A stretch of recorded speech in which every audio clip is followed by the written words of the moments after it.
पुरुषोत्तम मास अध्याय 24वां दीपक की महिमा।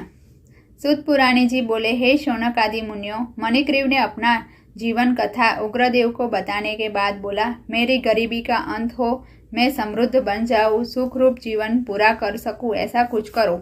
उग्रदेव मुनि ने बताया, तुमने मेरा सत्कार अच्छी तरह से किया है, अतः तुम्हारा भाग्य बदल गया है। समय आते ही भाग्य में परिवर्तन होगा।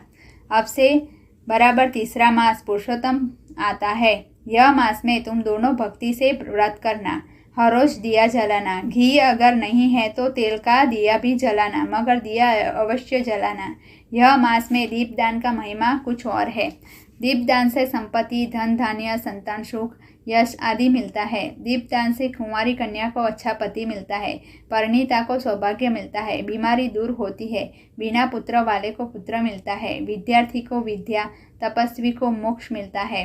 अगर इसी मास में दीपदान किया गया तो 16 गुना ज्यादा पुण्य मिलता है। मणिग्रीव को सुखी होने के आशीर्वाद देते उग्रदेव प्रयाग की ओर निकल गए। अब पुरुषोत्तम मास आ गया। दोनों पति पत्नी ने जंगल में व्रत का आरंभ किया और सारा मास इंगोरिया के तेल से दिया जलाने का नियम बनाया और समय बीत गया।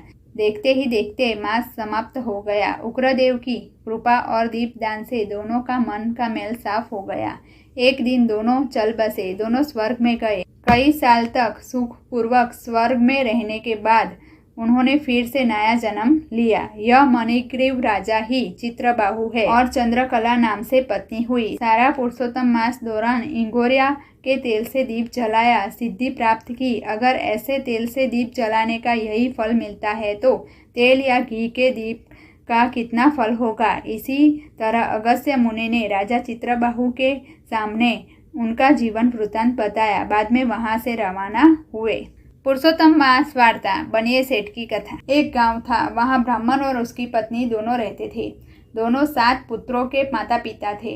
दोनों गरीब थे, अपना जीवन ठीक से चलता नहीं था। गांव में मिली भिक्षा से अपना गुजारा नहीं चलता था। भिक्षा भी क्या, कोई दिन कम तो कोई दिन ज्यादा। कभी कभी खाली हाथ घर आने से माहौल बिगड़ जाता था। खाने के लिए घर में उधम मच जाती थी। एक दिन की बात है, ब्राह्मण को मार्ग में एक सन्यासी मिल गए।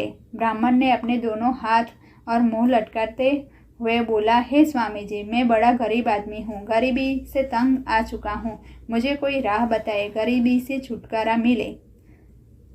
मुझे कोई राह बताए, जैसे मुझे कुछ उपाय बताइए जिसकी वजह से मेरा गरीबी से छुटकारा हो। सन्यासी बोले, हे ब्राह्मण, यदि गरीबी से मुक्ति चाहते हो तो अब से 2 मास के बाद अधिक मास यानी पुरुषोत्तम मास आएगा।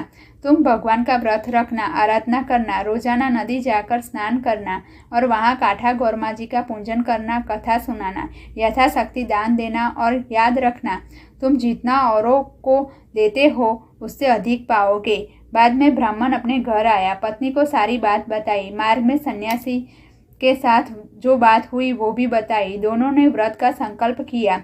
साथ में ब्राह्मण ने सोचा, अगर मैंने भी कोई अच्छे ब्राह्मण से पुरुषोत्तम मास की कथा करने का सीख लिया तो मेरी आमदनी भी बढ़ सकती है। और ब्राह्मण ने सब सीख लिया और पुरुषोत्तम जी का व्रत भी चालू किया।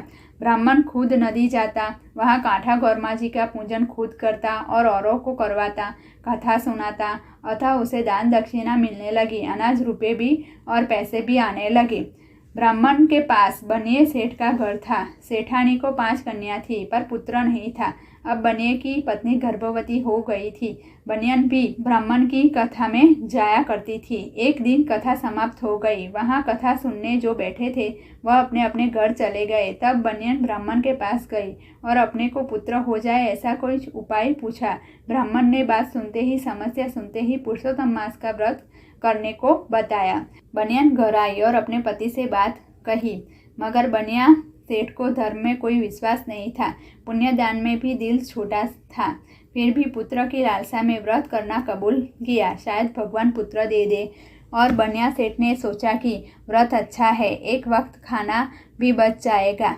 अब तो सेठ भी ब्राह्मण ब्राह्मणी के साथ नदी में जाने लगा, स्नान करता था, कथा भी सुनने लगा। पुरुषोत्तम प्रभु के पास पुत्र की प्रार्थना करते थे, मगर जब दान दक्षिणा की बात आती थी तब सेठ का मुंह लटक जाता था। ऐसे में शुक्ल पक्ष की एकादशी आ गई। रात के दौरान सेठ सोए हुए थे। उसी वक्त उन्होंने सपना आया। भगवान पुरुषोत्तम जी ने बताया, हे बनिया सेठ, तुम्हारी धर्म में कोई आस्था रुचि नहीं है। अपने पास बड़ी संपत्ति होते हुए भी तुम कुछ भी दान नहीं करते हो, इसी कारण तुम्हें पुत्र सुख नहीं मिलता। अगर मैंने बताए राह पर तू चलेगा तो अवश्य पुत्र मिलेगा, मगर एक शर्त माननी पड़ेगी।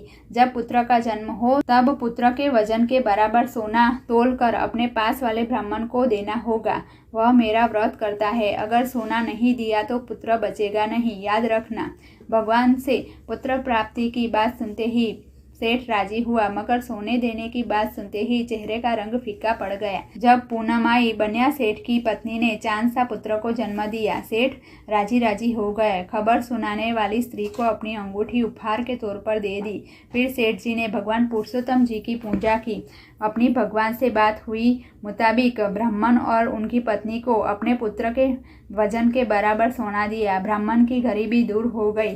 अपनी सारी उम्र खा सके उतना भगवान ने दे दिया था और चारों ने भगवान पुरुषोत्तम जी का व्रत हर साल करने का संकल्प अपने मन में बना लिया था। बोलो पुरुषोत्तम भगवान की।